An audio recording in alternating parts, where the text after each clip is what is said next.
নমস্কার। গরমকাল মানেই তো কাঁচা আমের মরশুম, আর মালদহের আম তো চারদিকেই বিখ্যাত। তাই আজ আমি আপনাদের জন্য নিয়ে এসেছি ছোটবেলার সেই নস্টালজিক কাঁচা আমের খাট্টা মিঠা বা মুরব্বার রেসিপি।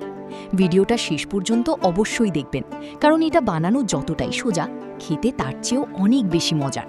চলুন শুরু করা যাক। সবার প্রথমে একদম টাটকা কাঁচা আমের খোসা ছাড়িয়ে আমগুলোকে ঠিক এরকম লম্বা লম্বা ফালি করে কেটে নিয়েছি।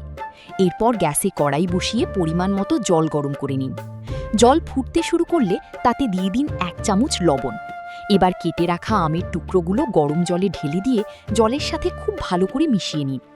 বেশি নয়, ঠিক 1 মিনিটের মতো গরম জলে আমগুলোকে একটু ভাপিয়ে নিতে হবে। তারপর একটা ছাঁকনির সাহায্যে কড়াই থেকে আমগুলোকে তুলে নিন এবং জলটা খুব ভালো করে ঝরিয়ে নিন। এবার জল ঝরানো আমের টুকরোগুলো একটা পরিষ্কার বাটিতে ঢেলে নিন। এরপর এর মধ্যে দিয়ে দিন পরিমাণ মতো চিনি।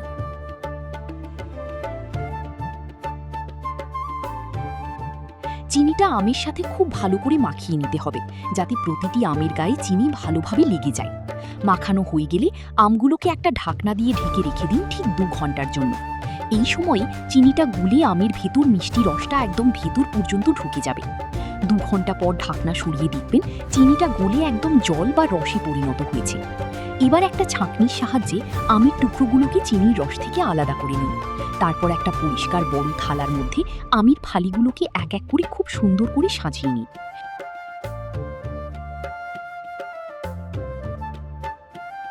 এরপর এই থালাটিকে কড়া রোদে অন্তত 2 দিন শুকিয়ে নিতে হবে। 2 দিন রোদে শুকোনোর পর আমগুলো দেখতে ঠিক এরকম হবে। দেখুন কতটা লোভনীয় লাগছে। এবার শুকনো আমগুলোকে থালা থেকে উঠিয়ে আবার একটা বাটির মধ্যে নিয়ে নিন। শেষ চমক হিসেবে এর উপর থেকে ছড়িয়ে দিন বেশ খানিকটা চিনির গুঁড়ো বা পাউডার সুগার। তারপর একটা চামচ দিয়ে খুব ভালো করে মিক্স করে নিন। ব্যাস, তাহলেই তৈরি হয়ে গেল আমাদের জিভে জল আনা কাঁচা আমের খাট্টা মিঠা বা কাঁচা আমের মুরব্বা। এটা আপনারা কাঁচের বয়ামে ভরে অনেকদিন সংরক্ষণও করতে পারবেন। রেসিপিটা ভালো লাগলে লাইক ও শেয়ার করতে ভুলবেন না, আর বাড়িতে অবশ্যই একবার ট্রাই করবেন। দেখা হচ্ছে পরের ভিডিওতে।